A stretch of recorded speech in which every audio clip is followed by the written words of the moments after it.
Tuangazie taswira katika Ziwa Victoria kuhusu uvuaji samaki, ambapo Ziwa Victoria ndilo la pili kubwa zaidi la maji safi duniani, likizalisha kati ya tani milioni 1 na milioni 1.5 za samaki kwa mwaka. Idadi hii ni asilimia ndogo sana ya uwezo kamili kutokana na tishio la uchafuzi, kuvua samaki kupita kiasi na shughuli nyinginezo za kibinadamu. Hata hivyo, licha ya vitisho hivyo, jamii za wavuvi katika kaunti ya Kisumu zinanuia kubadili hali ilivyo ama hali hiyo kupitia matumizi ya teknolojia ya akili unde katika ufugaji samaki kwenye visanduku kama mbinu ya kiubunifu ya ufugaji samaki. Mwanahabari wetu Achola Simon anatuarifu zaidi kuhusu jinsi teknolojia inavyobadili mbinu za ufugaji samaki kwenye Ziwa Victoria. Waliokufa na ambao wamekwama kwenye vifaa vya ufugaji wa samaki imekuwa taswira ya kawaida katika guba ya Winam ya Ziwa Victoria, ikiwa na vifaa zaidi ya 6,000. Uchafuzi wa Ziwa Victoria unasemekana kutokana na uchafuzi wa mbolea kutokana na shughuli za kilimo karibu na ziwa hili. When there is runoff, all this gets into the lake and they fertilize the water, and that causes the small plants to grow. And when they grow beyond what is the optimum level, we get the algal blooms, and this causes the water column to get deprived of oxygen, especially at night. And that causes fish kills. Ili kuzuia hasara zaidi, taasisi ya utafiti wa baharini na uvuvi humu nchini imeafikia kufanyia majaribio kifaa kinachotumia teknolojia ya akili unde kitakachowekwa karibu na ufukwe wa Dunga. Kifaa hicho kitafuatilia matukio ya majini na kutuma tahadhari za mapema kuhusu hatari kwa watafiti na wakulima. We observe a changing in trend in the wrong direction.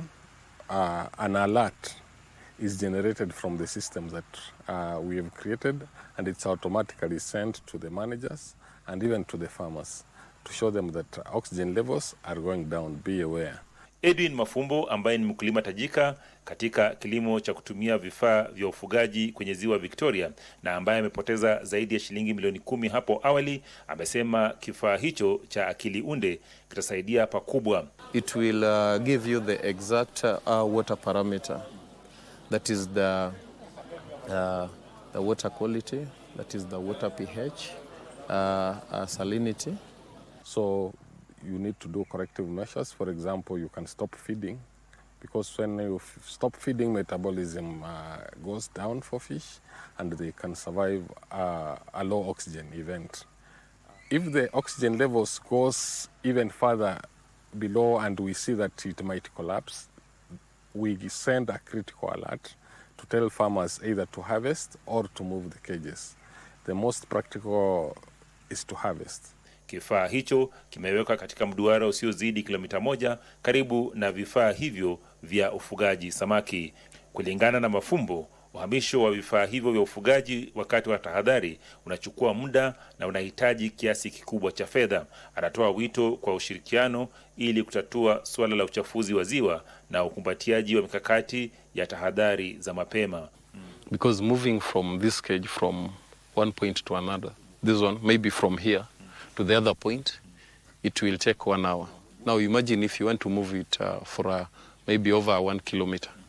It will consume more than 4 to 5 hours. I've moved twice. I used to be in the middle here and then I went, then now I'm the farthest. How expensive is it? It's very expensive in terms of fuel, and then now when you are moving and it's fast, if it's an emergency now you have to look for people. Wataalam wanaonya kuwa uchafuzi wa muda mrefu wa ziwa utaathiri pakubwa ukuaji wa samaki katika vifaa hivyo vya ufugaji samaki, na hivyo kuathiri ukubwa wa samaki na ufaafu kwa wateja.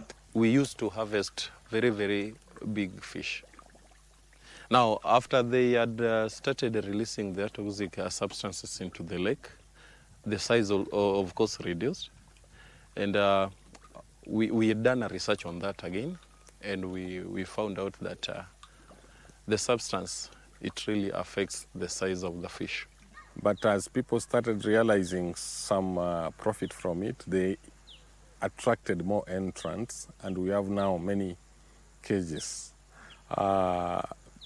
And also not only the number of cages, the stocking density has increased. People are growing more fish from the same unit area. And you know, that has an implication of carrying capacity. When you overcrowd fish, they don't grow because they are competing for oxygen. Achola Simon kutoka kaunti ya Kisumu.